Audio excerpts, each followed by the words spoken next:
morning, Riley. Lovely. Yes, you are. And I love your green blouse there. I'm not a green person, but that's beautiful. Thank you. So you wear it well.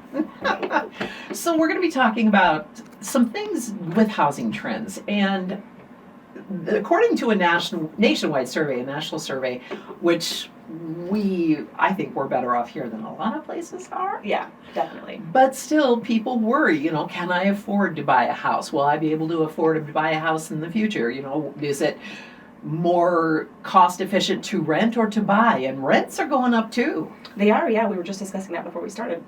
And yeah, I mean, people are going to worry, I think, no matter what, and it's such a volatile market. So, I think it's just normal that people are having those discussions and that's, present in their mind. But the rent studies are showing that those prices are still increasing. So even here in Columbus, our average rent, like I was telling you, is about $1,000 to $1,200. The 1 and 2 bedroom brand new apartment units, you're not going to rent those for less than that. And so, I think it just depends on what people's budgets are. There's still a ton of equity out there that needs to find a home. And so we're seeing that the price of resale, single family anyway, nationally, and even here has eased a little bit. It's gone down just a little bit, and that's what the Fed wants to see. But the demand is still there. Yeah, we have a lot of people that are moving into the area, which is good, but it brings a lot of, logistical problems with it. It really does, yeah. Where are we putting all these people? That's exactly right. Yeah. Will we have the schools for them? Will we have the infrastructure for them? So yeah, all of that comes up.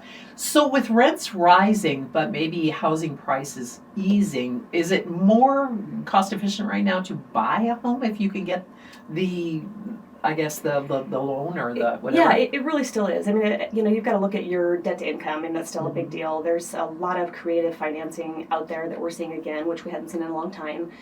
Buyers are definitely in the driver's seat for the most part. I mean, we still have a lot of demand, and so, like I said, those prices are easing. I mean, we do still have some multiple offer situations, so it's not like, the house prices plummeted and, they're sitting on the market forever. Nothing like that, but and going into the spring market, it'll be really interesting. But, I think it is something that most people can still attain. So, well, I mentioned that when it comes to, you were mentioning $1,000 to $1,200 a month for rent. Our house payment was never that big, Yeah. And so it seemed, and we're building equity, so. Right. Well, in this generation, that we've seen come about the past 5 years or so, they really prefer to rent, and so the studies are showing that as well. Everybody, has a different situation. I think here it's probably still more common to have people that want to buy rather than rent, but we're seeing a lot of expansions on the multifamilies that are out there, the townhomes. And all the people that are coming in, I mean, even finding them a place to rent has been difficult, Riley. So it's not a matter of, which is better, which is preferred. It's, what's available, to be honest. I think you mentioned younger people tend to want to rent. Is that because my generation, we moved here, we stayed. Yep. But younger generations, hey, the next job might be in the next state. Yep, so. They're a lot more portable, and that's exactly right. They want something that is, no maintenance. It's more about the experience rather than the stuff, and that's good and bad. There's positives, negatives to that, but yeah, that is exactly what we see in the last 5 to maybe even 10 years. Those people coming up, that next generation really does prefer just to be more mobile. So with multifamily dwellings, apartments and things like that, you do have a lot less maintenance that you have to worry about. Are there more amenities being added to these types of dwellings? Yeah, the last one that was built, out east of town, Flats on the Fifth is what it's called. They have a pool, they've got security, they've got a really nice setting there, and landscaping. It's all professional. Most of those type, if they're that sizable, and I can't remember the exact units on that one, but anything over about 100 units, you're going to have your on-site maintenance and all those amenities. The next ones that we're seeing come up, there's a sizable project that will be launched sometime, we'll say over the next 60 days. We'll talk about it more next month, Riley. Okay. And that one will have a few more amenities even yet, so closer to the trails, the bike trails, walk trails, which is nice. And of course pools. I mean, that's something that's really popular. Clubhouse where the tenants can be entertained or use it for entertaining company. And a lot of the site managers that we see in these management companies, even here locally, will host get-togethers and gatherings for those tenants and appreciation parties and things like that. So it really is. I mean, that's what they want. That's what that is. The demand is there for that. So it's kind of interesting to see. I was talking to a friend yesterday, and he said, yeah, my mom, she said, well, look at how the market is. I could make so much if I just sell my home. Well, where are you going? And that's the problem, right? There's still, like I said, when we started, there's a lot of equity out there that needs to find a home.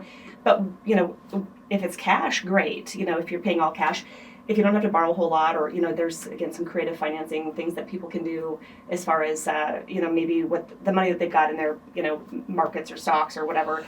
But I think, it is still something that would be a worry. Where do you go? And are you going to borrow, less and have a higher interest rate? And so I think that's something that, will be interesting to see in the future too. But again, with those prices going down just a little bit, that's what the Fed wanted to see. We'll see what happens with rates. It's really still pretty volatile because we're up from where we were a month ago.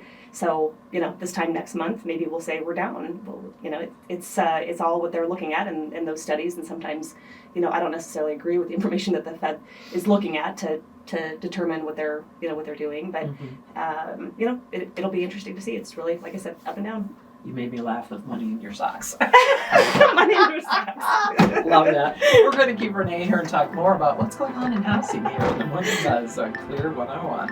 And we are back with Community Spotlight, and my guest is Renee Mueller from kwELITE Realty. We're talking about all things going on housing here in our market. Is there any chance, I don't even remember how many years ago when there was the big crash that went on. And a lot of that was 2008-9. Yeah, that was kind of ugly. We don't think that's going to happen again, do we? But even here, though, Riley, we didn't see. No. I had a face like no. Yeah, I had that worry face on. No, here, so. no. I mean, everybody wants to talk about the R word, which is a real thing. Yeah. Real thing. Oh, that's interesting. So, in 2008 and 2009, we nationally, there was a huge downturn, even in Nebraska, I would say, but it's still a state that is, all the Midwestern states were really more protected. We didn't see the huge bubble. We didn't see the prices increase the way they did, crazy times in these huge metropolitan cities.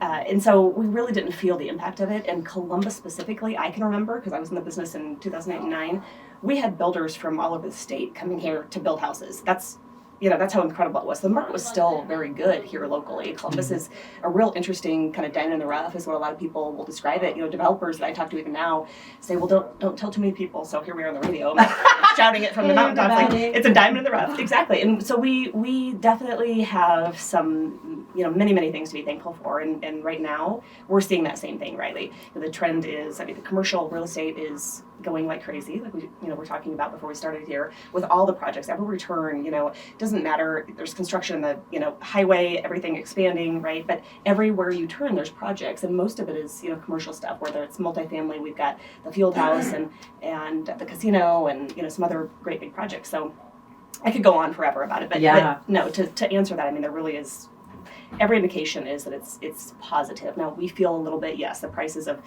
many things are up. The numbers for inflation have eased just a little bit.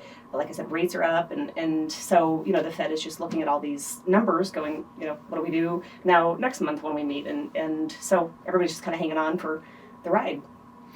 I want to kind of switch up a little bit here, because one of the things that's cool about kwELITE is that you guys are really involved in community things. One of the things that's cool, yes.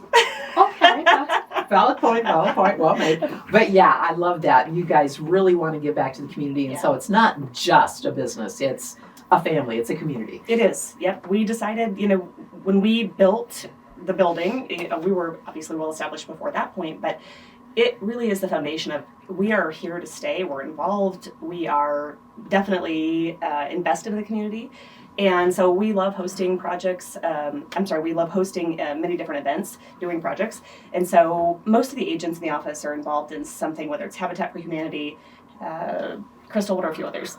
I'm going to call you out right now. There's several groups, several boards that they serve on. Sammy's, obviously, there's a lot that goes on with that organization. And so Erin being part of that, which, by the way, she made it to finals for Best of Columbus, right? Yeah. And I think we had two agents, her and Perla. Yeah. Erin. So it's exciting. I know, right? Yeah. Exactly. Everybody knows Erin Horny. So I think that's really awesome. And again, the agents and staff are all really, really involved, which makes me very happy. So, and we have some great events coming up. So one, which we'll talk about next month. Another teaser. Is that all we're going to give them? It is.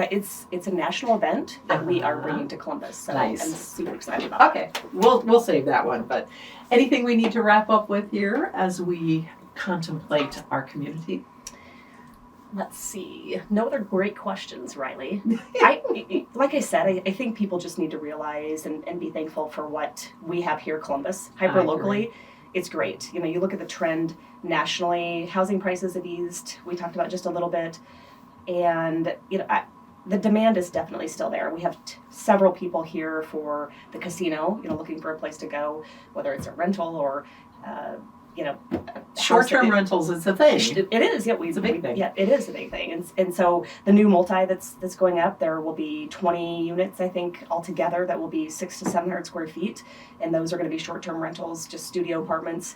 But the housing study here locally even shows that that's really in high demand, those units are. And so they'll be furnished, you know, somewhat like maybe an Airbnb. But Columbus just needs, the demand is there. You know, Columbus needs housing, whether it's, you know, you're going to sell your house or rent it out. Both of those would happen very, very quickly. So right now it's just you know, that's the hot topic. What are we going to do with these people that are coming in? Yes. So you're not going to be so pitching let us tents know. in the park. So let us know. We need that.